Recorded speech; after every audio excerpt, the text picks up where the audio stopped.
आरहत वाङ्मय में कहा गया है, अपनट्ठा परट्ठा वा को हा वा जइवा भया हिंस गमन मुसंग बूया नो वि अन्नंग वया वै। 10वें आलियम आगम में साध्वाचार का शिक्षण दिया गया है। धर्म की संक्षिप्त सारभूत बात भी बताई गई है और नवदीक्षित साधु के लिए आगमाधारित प्रशिक्षण देना हो तो अति संक्षेप में 10वें आलियम एक संभवतः सुंदर माध्यम बन सकता है। शास्त्रकार ने 10वें आलियम के इस श्लोक में बताया है कि मुसम न बूया नो भी अन्नंग वया वै, कि मृषा न तो स्वयं बोले और न दूसरों से बुलवाए। अब प्रश्न है, मृषा आदमी क्यों बोल सकता है? प्रयोजन क्या और कारण क्या? मृषावाद आदमी करता है या तो खुद के लिए,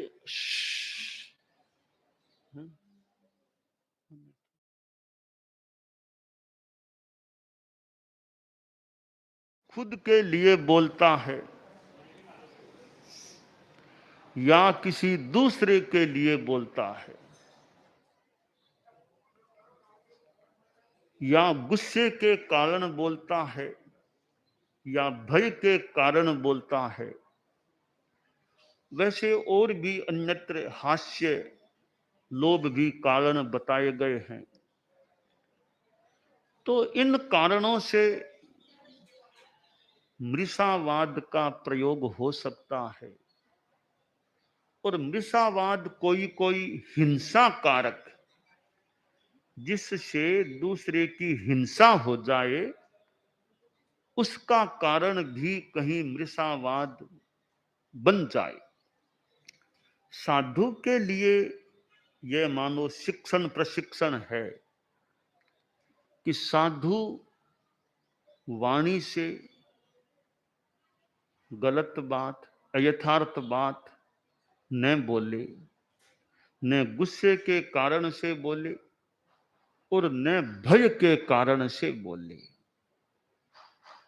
यह दुर्बलता ही माननी चाहिए आदमी की कि भय के कारण भी वह झूठ बोल जाता है, बात को छिपा लेता है, अस्वीकार कर देता है। इसका मतलब वह यथार्थ से किसी रूप में दूर हो रहा है। कभी आवेश आ गया तो आदमी अतथ्यात्मक बात बोल देता है, मुंह से निकल जाती है। तो हम जो चारित्रात्माएं हैं उनके लिए तो विशेषतया ध्यातव्य है कि इतना भय न हो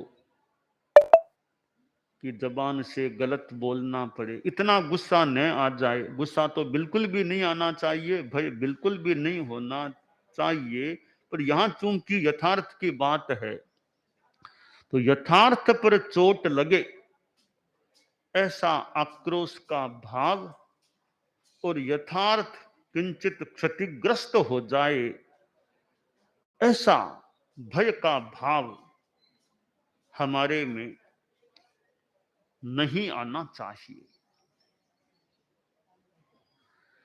और अभ्याख्यान तो त्याज्य है ही। किसी पर झूठा आरोप नहीं लगाना चाहिए। सच्ची बात हो तो भी जहां तहां किसी को बदनाम करने के लिए नहीं बोलना चाहिए। तो झूठी बात तो और भी ज्यादा खराब है, जो बेसलेस है, कोई जिसका आधार नहीं, निराधार है, या थोड़ी सी बात है तो बहुत बड़ा उसको रूप देकर के प्रस्तुत किया जाए तो भी अच्छी बात नहीं। तो शास्त्रों में जो ये संदेश हैं, ये हमारे लिए मननीय हैं, पठनीय भी हैं, मननीय भी हैं और अनुसरणीय भी हैं।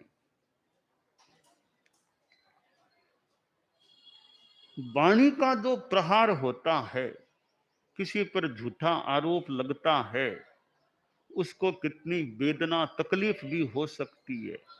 उसके तकलीफ हो न हो, कम हो ज्यादा हो, बोलने वाले ने तो अपना नुकसान मानो स्थापित कर ही लिया।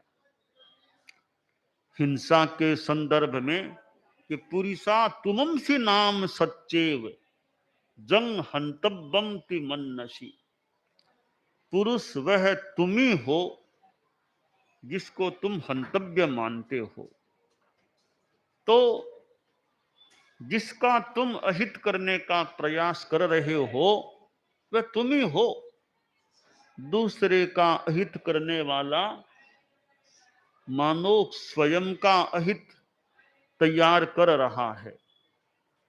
दूसरे का अहित तो ये हमारा क्लेरिफिकेशन मेरे ख्याल से होगा या होना चाहिए कि हमारा महाव्रत है वो सर्वमृषावाद विरमण है, न कि सर्व सत्य जल्पन हमारा महाव्रत है।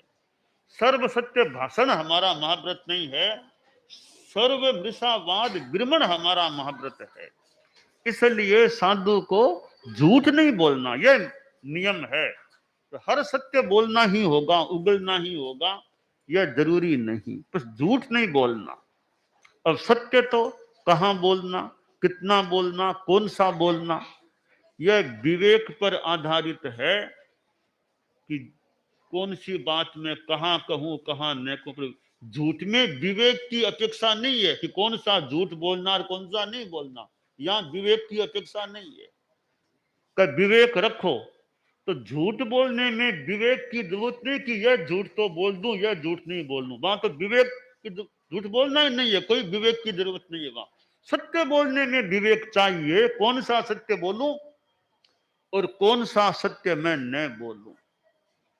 इसलिए बहुत बड़ा हमारा साधु का एक ये व्रत नियम, 5 महाव्रत है, उनमें दूसरा हमारा यह है कि सर्व मृषावाद विरमण। और कई बार यह भी कठिन है, सर्व मृषावाद से विरत रहना कठिन है। कई बार ऐसी नौबत स्थिति आ जाती है कि आदमी का मन कमजोर पड़ जाता है कि यह तो झूठ बोल दूं मेरा बचाव हो जाएगा। परंतु साधु का, हमारा चारित्रात्माओं का मनोबल इतना सबल हो, प्रबल हो कि भाई ठीक है, मौन तो कहीं रह जाएं मौका हो तो, पर झूठ न बोलना न लिखना। किसी पर लिखित में झूठ बात का आरोप लगा दे, वो भी लिखना और बोलना में क्या फर्क है। वो वाणी का प्रयोग है, ये लेखन का स्याही कह दे, कलम कह दे, कागज आदि का उपयोग है। तो लिखित में भी झूठ बात नहीं, बोलने के द्वारा भी नहीं। तो झूठा साइन कर दो, तो बात लिखूंगा तो मैं, झूठी बात मैं लिखूंगा, तुम ओनली केवल साइन कर देना। तो साइन करना तो झूठ का ही तो साइन हो गया। तो झूठ बात पर साइन करना भी गलत हो जाता है।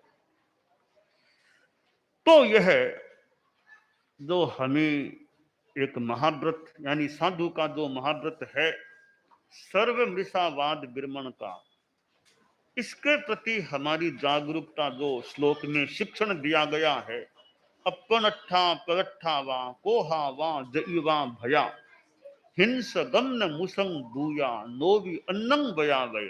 तो मैं नहीं बोलूं दूसरे से बुलवा दूंगा। तो वो भी तो मृषावाद का ही क्षेत्र हो गया ना। मैं नहीं बोलूं तो दूसरों को कह के वो बात बुलवा दूंगा, तो मैं नहीं बोलूंगा। तो साधु के झूठ बोलने का ही त्याग नहीं है, साधु के झूठ बुलवाने का भी त्याग है, अनुमोदना का भी त्याग है। तो न दूसरों से झूठ बुलवाना, खुद को न बोलना, न दूसरों से बुलवाना, न बोलने वाले का अनुमोदन करना।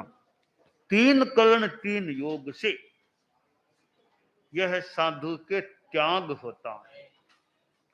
और इसके प्रति साधु को जागरूक रहना चाहिए कि जहां कम भूल से भी झूठ नहीं निकले, भूल से भी झूठी बात नहीं निकले, जागरूकता रहे, पर जानबूझ करके झूठ बोलना तो बड़ी बात हो जाती है। तो साधु में तो होना ही चाहिए। और साधु के पास चीजें है क्या? ये धर्म की संपत्ति है, वही तो साधु की बड़ी संपत्ति है। और रुपया पैसा तो तुम्हारे पास क्या है बताओ, कितने रुपये तुम्हारे पास मिलेंगे? ये जो साधना है, संयम है, वो खास संयम, तप, ज्ञान, दर्शन, साहित्य, तप, यह साधु की एक बड़ी संपदा होती है। और रिजुता, साधु में रिजुता होती है, यानी रिजुता और सच्चाई का संबंध है। जहां छल कपट है किसी रूप में भी, वहां आदमी एक प्रकार से सच्चाई से दूर हो जाता है, हो सकता है। तो सच्चाई के लिए रिजुता का अभ्यास होना, रिजुता को रखना भी आवश्यक है। रिजुता नहीं, सच्चाई रह जाए, सच्चाई रहेगी, रिजुता नहीं रहेगी, यह कठिन बात है। संपूर्ण रूपेण सच्चाई की आराधना के लिए रिज्जू होना जरूरी है, छल कपट नहीं करना चाहिए। दाव, पेंच, छल कपट, बच्चे की तरह रिज्जू, सरल, भोला बच्चा, छोटा बच्चे की तरह सरल, ठीक है, बच्चे जैसी अज्ञानता नहीं रहनी चाहिए, नादानगी नहीं रहनी चाहिए, नासमझी नहीं रहनी चाहिए, पर रिजुता, कथनी करनी में समानता। भोला भोला अज्ञानी के रूप में भोला नहीं होना चाहिए, पर भद्रता, रिजुता जो है, वो जो शब्दों में है वो मन में है, शब्दों में कुछ और मन में कुछ, यह विषमवाद साधु के जीवन में न हो, या कहीं हो तो उसको हमें दूर करने का यथोचित प्रयास भी करना चाहिए। और भोला अगर सरल के रूप में भोला है, सरल के रूप में, तो फिर भी ठीक है। जैसा कि गुरुदेव तुलसी के लिए मैं भूल न करूं, तो मुनिश्री नथमल जी स्वामी टमकोर ने, यानी आचार्य महाप्रज्ञ जी मुनि अवस्था में थे, तो वे कभी कभी भाषण देते थे मुनि अवस्था में, रोजमर्रे का, वैसे वो गुरुकुलवास में थे, मेरे देखने में रोजमर्रे का भाषण वो थोड़ा विद्वान होने के बाद नहीं देते, कभी कभी खास प्रोग्राम होता, कोई विशेष कुछ होता, तो उनका भाषण होता था।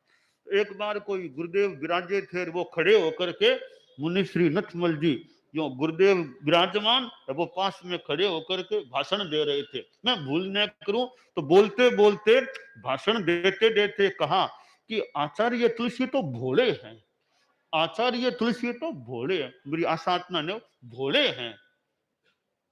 फिर कहा साधु को भोला ही होना चाहिए, साधु को भोला ही होना चाहिए। तो आचार्य तुलसी यों तो अनुशासता थे, तो मुनि श्री नथमल जी स्वामी ने भाषण में कहा, मेरी स्मृति ठीक हो तो, कि आचार्य श्री भोले हैं।